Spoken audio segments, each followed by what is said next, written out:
কুব্বালাতুল খদ্দে, গালের মধ্যে চুম্বন করবেন স্ত্রীর। কুব্বালাতুল আইনাইন, কপালের মধ্যে চুম্বন করবেন। এবং কুব্বালাতুল ইয়াদি, হাতের মধ্যে চুম্বন করবেন। ইসলাম ধনী এবং গরিবের বৈষম্য দূর করেছে যাকাতের মাধ্যমে। কেউ থাকবে 10 তলায় আর কারো থাকার জায়গায় নাই, এই বৈষম্য ইসলাম রাখে নাই। যাকাতের মাধ্যমে এই বৈষম্য দূর করেছে। ধনীদের অর্থের মধ্যেই গরিবদের অর্থ লুকিয়ে আছে। এই অর্থ যাকাতের মাধ্যমে বিলিয়ে দেওয়ার মাধ্যমে সমাজ থেকে ধনী এবং গরিবের বৈষম্য ইসলাম দূর করেছেন। দেখা যাচ্ছে কারো টাকার অভাব নাই, টাকার কোনো হিসাব নাই, আবার কেউ 3 বেলা খেতেই পাচ্ছে না। তবে যারা অভাবে আছেন, একটি আমল আপনাদেরকে বলে যাই, স্বামী আর স্ত্রীর মধ্যে সম্পর্ক ডেভেলপ করেন, বিল্ড আপ করেন, সুন্দর করেন। আপনার স্ত্রীর 3 জায়গায় যদি চুমু দিতে পারেন, আপনি অভাব থেকে দূরে থাকবেন ইনশাআল্লাহ। কুব্বালাতুল খদ্দে, গালের মধ্যে চুম্বন করবেন স্ত্রীর। কুব্বালাতুল আইনাইন, কপালের মধ্যে চুম্বন করবেন। এবং কুব্বালাতুল ইয়াদি, হাতের মধ্যে চুম্বন করবেন। অভাব থেকে আল্লাহ রাব্বুল আলামিন আপনাকে দূরে রাখবে এবং আল্লাহ রাব্বুল আলামিন আপনাকে সম্পদ দিয়ে কিন্তু পরীক্ষা করবেন।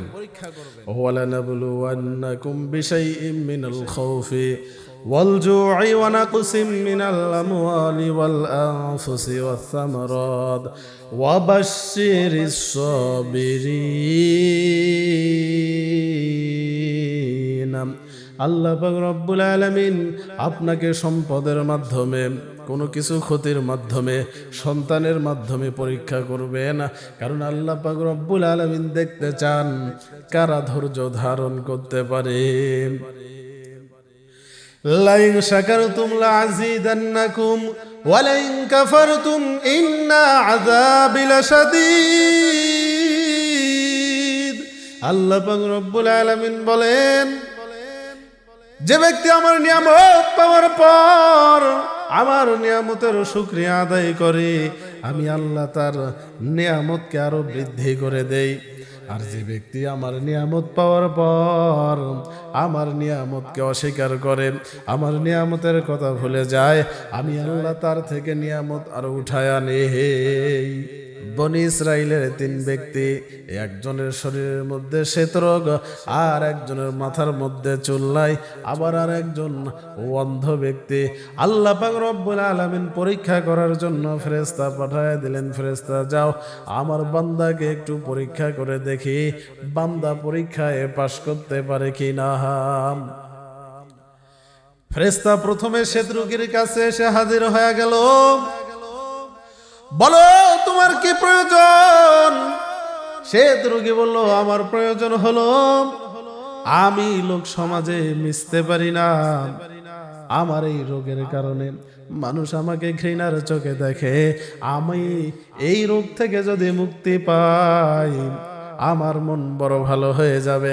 ঠিক আছে, আল্লাহ তাআলার দয়ায় ফেরেশতা শরীরে হাত বুলাইয়া দিল, আল্লাহ রোগ থেকে মুক্তি দান করলেন। আর কি চাই? বলে, আমার যদি একটা উট থাকতো ভালো হতো। উটও দিয়ে দেওয়া হলো। ফেরেশতা এবার চলে গেল টাকওয়ালার কাছে। বলো তোমার কি প্রয়োজন, তোমার কি চাই? বলে, আমার মাথার মধ্যে যদি চুল থাকতো আমি বড় খুশি হয়ে যেতাম, লোক সমাজে চলতে ভালো লাগতো। ফেরেশতা মাথায় হাত বুলাইয়া দিলেন, মাথার মধ্যে চুল হয়ে গেল। আর কি চাই? 2 নাম্বার বলো, আমার যদি একটা দুম্বা থাকতো আমারও বড় ভালো লাগতো, লালন পালন করিয়া সংসার পরিচালনা করতাম। ফেরেশতা একটা দুম্বার ব্যবস্থা করে দিলেন। এবার ফেরেশতা চলে গেলেন অন্ধ ব্যক্তির কাছে। বলো না তোমার কি প্রয়োজন? আমি এই দুনিয়া চোখে দেখতে পারি না,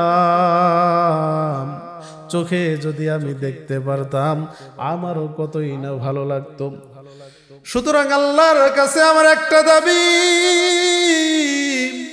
আমার যদি চোখটা ভালো হয়ে যায় আমার থেকে খুশি আর কেউ হবে না। ফেরেশতা চোখে হাত বুলাইয়া দিল, সঙ্গে সঙ্গে চোখ ভালো হয়ে গেল। এবার বলো 2 নাম্বার কি চাও? বলল, আমার যদি একটা ছাগল থাকতো ভালো হতো, লালন পালন করিয়া আমি জীবিকা নির্বাহ করতাম। ফেরেশতা একটা ছাগলের ব্যবস্থা করে দিল। এবার এই 3 জন এই পশুগুলো লালন পালন করিয়া বিরাট ধনী হয়ে গেল। এবার আল্লাহ পাক রব্বুল আলামিন ফেরেশতা আবার পাঠিয়ে দিলেন, ফেরেশতা যাও যাও আমার বান্দাদেরকে একটু পরীক্ষা করো, সম্পদ পাওয়ার পর তারা আমাকে ভুলে গিয়েছে কিনা একটু পরীক্ষা করে দেখো। ফেরেশতা শত্রুগীর কাছে আসিয়া বললেন, আসলে তোমার এই সম্পদ থেকে আমাকে যদি একটা উট তুমি দান করে দাও তাহলে আমি বড় খুশি হয়ে যাব। শত্রুগী বলল, না না, একটা উটও আমি তোমাকে দান করতে পারবো না। ফেরেশতা বলল, এক সময় তোমার কিছুই ছিল না, তোমার শরীরের মধ্যে রোগ ছিল, রোগ বাসা বেঁধেছিল, আজকে তুমি অনেক সম্পদের মালিক, এই একটা উট আমাকে তুমি দান করে দাও। শত্রুকে ডাক দিয়ে বলে, না না, আমি কখনোই গরিব ছিলাম না, আমি তোমাকে একটা উটও দিতে পারবো না। ফেরেশতারা বলল, ওয়াইন কুনতা কাযিবতা, যদি তুমি মিথ্যাবাদী হয়ে থাকো আল্লাহ তোমাকে আগের অবস্থায় ফিরে আনিক। সঙ্গে সঙ্গে তার শরীরের মধ্যে আবার রোগ শুরু হয়ে গেল এবং উটগুলো সব মারা গেল। ফেরেশতা চলে গেল 2 নাম্বার ব্যক্তির কাছে। আগে যে ছিল টাকওয়ালা, মাথার মধ্যে চুল ছিল না, যাওয়ার পর বলল, আমাকে যদি একটা দুম্বা দাও তাহলে আমি খুশি হয়ে যাব, আমি মুসাফির মানুষ। বলল, না না, তোমাকে একটা দুম্বা আমি দিতে পারবো না, বহু কষ্ট করে সম্পদের পাহাড় আমি গড়েছি। ফেরেশতা ডাক দিয়ে বলল, এক সময় তো তোমার কিছুই ছিল না, মাথার মধ্যে তোমার টাক ছিল, এক সময় তোমার কোনো সম্পদ ছিল না, আজকে তুমি অনেক সম্পদের মালিক, আল্লাহ রাস্তায় একটা দুম্বা দান করে দাও। শত্রুকের মাথা গরম হয়ে গেল, না না, তোমাকে আমি একটা দুম্বাও দিতে পারবো না, আর আমি কোনো সময় গরিব ছিলাম না, আমি সব সময় ধনী ছিলাম। ফেরেশতা বলল, ওয়াইন কুনতা কাযিবতা, যদি তুমি মিথ্যাবাদী হয়ে থাকো তাহলে জানো তুমি আগের অবস্থায় ফিরে যাও। সঙ্গে সঙ্গে তার মাথায় আবার টাক হয়ে গেল এবং দুম্বাগুলো সব মারা গেল। এবার ফেরেশতা চলে গেল অন্ধ ব্যক্তির কাছে, তোমার ছাগল থেকে, এই এতগুলো ছাগলের পাল থেকে আমাকে একটা ছাগল তুমি দান করে দাও। তোমার তো এমন একটা সময় ছিল এ দুনিয়া দেখার মতো তোমার শক্তি ছিল না, আজকে আল্লাহ তোমাকে এত সম্পদ দান করেছেন, আল্লাহ রাস্তায় তুমি একটা ছাগল দান করে দাও। অন্ধ ব্যক্তি বলল, আমি আমার আল্লাহকে ভুলে যাই নাই, আমার আল্লাহ যদি চান আমার সবগুলো ছাগল আল্লাহ রাস্তায় আমি দান করতে রাজি, তুমি যদি চাও সবগুলো ছাগল আমি আল্লাহ রাস্তায় দান করে দিব, আমি আমার আল্লাহকে ভুলে যাই নাই।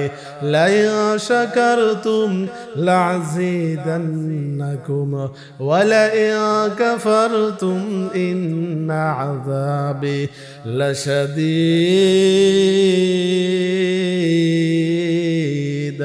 আল্লাহ পাক রব্বুল আলামিন তার নিয়ামত পাওয়ার পর যে ব্যক্তি নিয়ামতের শুকর আদায় করে আল্লাহ তার নিয়ামতকে আরো বৃদ্ধি করে দেয়।